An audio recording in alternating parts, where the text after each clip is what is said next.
அவங்க அப்பா வந்து கேட்குறாரு, தரமாட்டேங்கிறார். இது என்ன ஆகுது, கல்யாண வீடுகள்லேயே கல்யாணம் இன்னும் ஆகலை, கல்யாணத்துக்கு முதல் நாள் வந்து பெரிய சண்டையாக மாறுது.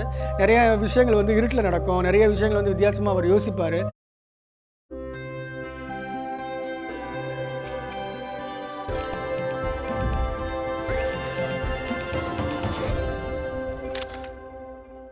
வணக்கம். இது நான் உங்கள் ராகவகுமார். இது தீபிகா அதிர்வுகள். மீண்டும் ஒரு விமர்சனத்தில் உங்களை சந்திப்பதே மகிழ்ச்சி.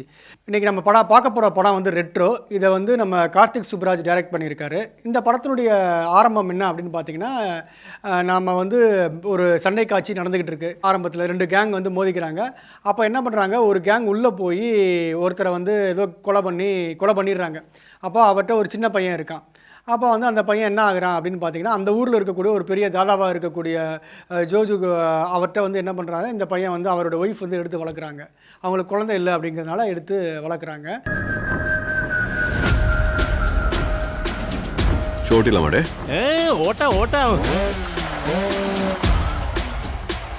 இவன் வந்து வளர்ந்து பெரியவன் ஆகிறான். ஆஸ் யூஷுவல் இவங்க யாருன்னு தெரிஞ்சிடும். இதுதான் நம்ம சூர்யா. வளர்ந்து பெரியவன் ஆகிறாரு.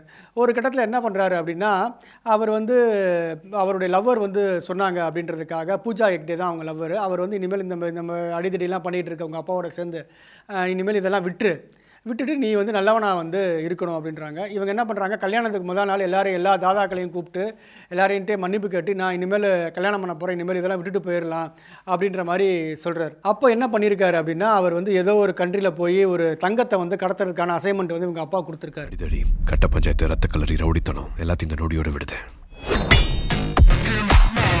இதை எடுத்துகிட்டு போய் கடத்துறதுக்கு பதிலாக என்ன பண்ணிட்டாரு, அதை வந்து மறைச்சி வச்சுட்டார். அவங்க அப்பா வந்து கேட்குறாரு, தரமாட்டேங்கிறார். இது என்ன ஆகுது, கல்யாண வீடுகள்லேயே கல்யாணம் இன்னும் ஆகலை, கல்யாணத்துக்கு முதல் நாள் வந்து பெரிய சண்டையாக மாறுது. இந்த தகராறில் என்ன பண்ணுறாரு, தன்னுடைய வளர்த்த அப்பாவையே சூர்யா வந்து கையை வெட்டிட்டு சும்மா விடுவாங்களா, இவர் என்ன பண்ணுறாரு, அங்கேருந்து தப்பிச்சு எங்கேயோ ஓடி வேறு இடத்துல அந்தமானில் போய் செட்டில் ஆகிறார். ஏன்னா அந்தமானில் பூஜா ஹெக்டே போய் இருக்காங்க அப்படிங்கிறதுக்கு அந்தமானை தேடி இவர் போகிறாரு. அங்கே வந்து சில விஷயங்கள் ஆகுது. அங்கே ஒரு கதை நகலுது. சரி, அங்கே இருக்கிற மக்கள்லாம் ரொம்ப வந்து அங்கே இருக்கிற மன்னர் மாதிரி இருக்கக்கூடிய ஒருத்தரால் குடும்பப்படுத்தப்படுறாங்க அப்படின்னு ஒரு கதை சொல்கிறாங்க. ஸோ இந்த மாதிரியான இந்த கதைகள் வந்து போகுது. இறுதியில் என்ன ஆச்சு, அந்த தங்கத்தை அவங்க எடுத்தாங்களா, இவங்களை சும்மா விட்டாங்களா அப்படின்றது மாதிரி இந்த கதை போகுது. இந்த படம் எப்படி இருக்குது அப்படின்னு பார்த்தீங்கன்னா, இந்த படம் வந்து நேராக ஆரம்பித்து ஒரு கோர்ட்டில் வந்து முடியலை. ஸோ இது வந்து ஹீரோயினுடைய லவ்வே வந்து அவர் இன்னொருத்தர் சொல்கிற மாதிரி தான் இருக்குது. இதை வந்து பாகமாக பிரித்து வந்து எடுத்திருக்காங்க. இது வந்து எப்படி இருக்குது அப்படின்னா, இந்த கார்த்திக் சுப்ராஜோட படத்தை பார்க்கணும் அப்படின்னு நம்ம வந்து ஒரு மைண்ட் செட்டை வச்சுட்டு தான் அந்த படத்தை வந்து உட்காரணும். இது மற்ற திரைப்படங்கள் மாதிரி ஒரு ஸ்க்ரீன் பிளே இந்த படத்தில் இல்லை. இந்த படத்தில் வந்து வேறு சில ஸ்க்ரீன் பிளேக்கான முயற்சி பண்ணியிருக்காரு. இது ஓரளவுக்கு வந்து நல்லா ஒர்க் அவுட் ஆயிருக்கு.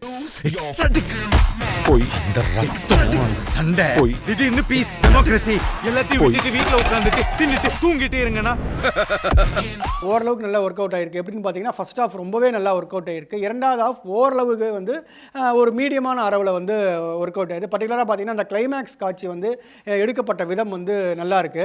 அதில் வில்லனாக காமிக்கிற 2-3 வில்லன் வர்றாங்க. லூலு ஜோசப் வர்றாரு, அதுக்கப்புறம் பிரகாஷ் ராஜ் வர்றாரு, ஒருத்தர் அந்தமானில் இருக்கார், அவர் ஒரு வில்லனாக வர்றாரு. இப்படி நிறைய வில்லன்கள் வந்து படத்தில் வந்து இருக்காங்க. இருந்தால் கூட இந்த எல்லாருக்கான தேவைகள் வந்து இந்த படத்தில் இருக்கிறதா அவர் வந்து எல்லாருக்குமே ஒரு முக்கியத்துவம் கொடுத்துருக்காரு கேரக்டருக்கு.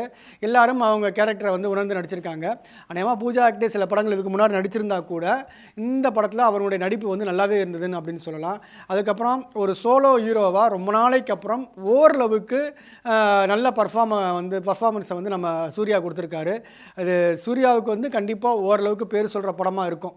ஓரளவு பெரிய அளவில் வந்து ஆகும் இல்லைன்னா கூட அவர் ரசிகர்கள் அளவுக்கு அவர் கண்டிப்பாக ஒரு பிடித்தமான படத்தை சூர்யா வந்து கொடுத்துருக்காரு. நல்லா அவர் சொன்ன மாதிரி ஏற்கனவே அவர் மேடையிலேயே சொன்னார், 6 பேக் பண்ணோம் அப்படின்னு. அந்த மாதிரி அவர் 6 பேக்லாம் வச்சுருக்காரு. அவர் 10 பேர் அடிக்கிறாரு அப்படின்னா அதுக்கேற்ற மாதிரியான உடல்வாக அவருக்கான எக்ஸசைஸும் அவர் பண்ணியிருக்காரு. ஸோ வந்து அந்தலாம் சில விஷயங்கள்லாம் படத்தில் வந்து நல்லா இருந்திருக்கு. லொக்கேஷன் ரொம்ப நல்லா எடுத்திருக்காங்க. படத்தில் கேமரா ஒர்க் வந்து ரொம்ப நல்லா இருக்குது. பர்டிகுலராக பார்த்தீங்கன்னா லைட்டிங் ஒர்க் வந்து நல்லா இருக்குது. கார்த்திக் சுப்ராஜ் படத்தில் அப்படின்னு பார்த்தீங்கன்னா முதல்ல இருந்து எல்லா படங்களுமே அவருக்குன்னு ஒரு லைட்டிங் இருக்கும். நிறைய விஷயங்கள் வந்து இருட்டில் நடக்கும், நிறைய விஷயங்கள் வந்து வித்தியாசமாக அவர் யோசிப்பார். ஸோ அங்கங்கே அவருடைய லைட்டிங்கினுடைய ஒரு அந்த ஒளிப்பதிவாளருடைய லைட்டிங் வந்து நல்லா இருக்குது. அதே மாதிரி சந்தோஷ் நாராயணன் மியூசிக்கில் 2 பாட்டு நல்லா இருக்குது. அந்த 2 சாங் நல்லா இருந்தால் கூட இவங்க வந்து இளையராஜா பாட்டை வந்து ஒரு எடுத்து போட்டிருக்காங்க. பழைய ரஜினிகாந்த் நடித்த ஜானி படத்துலேருந்து ஒரு சாங் இருக்குது. ஸோ அந்த சாங் வந்து ஒரு பிக்சரைசேஷன் பண்ண விதம் நல்லா இருந்தாலும் கூட அது வந்து அந்த அந்த இது தேவையா அப்படின்றது நமக்கு ஒரு கொஸ்டின் எழுது. ஏன்னா வந்து இப்போ வந்து அந்த காப்பிரைட் இஷ்யூலாம் நம்ம வந்து இளையராஜா பண்ணுறதுனால இந்த மாதிரி இந்த இடத்துல இந்த பாட்டை வச்சிருக்கணுமா அப்படின்றது நமக்கு தெரியல. ஏன்னா வந்து அது ரெட்ரோ அப்படின்ற ஒரு தலைப்புக்காக அது கொடுத்துருக்காரா என்னன்னு தெரியல. ரெட்ரோ அப்படின்னு நம்ம எதிர்பார்த்து போகிறோம். என்ன எதிர்பார்த்து போகிறோம் ரெட்ரோ அப்படின்னு 1980s காலகட்டத்தில் நடக்கும்.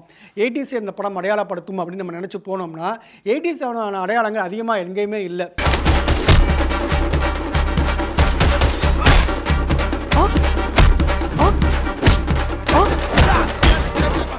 செல்ஃபோன் இல்லாமல் இருக்கிறது தான் மேக்ஸிமம் கதை. அது கூட படத்தோட எண்டில் செல்ஃபோன் இருக்கிற மாதிரி தான் காட்டுறாங்க.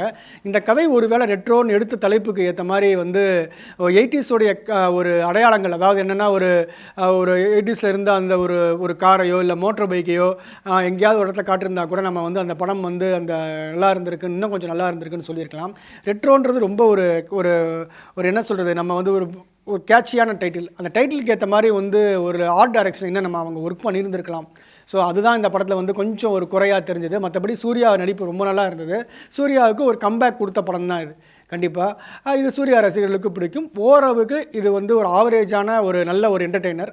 ஃபேமிலியோடு இந்த படத்தை பார்க்கலாம். நன்றி. மீண்டும் அடுத்த ஒரு விமர்சனத்தில் உங்களை சந்திக்கிறேன். நன்றி, வணக்கம். நான் உங்கள் ராகவ் குமார், தீபிகா அதிர்களுக்காக.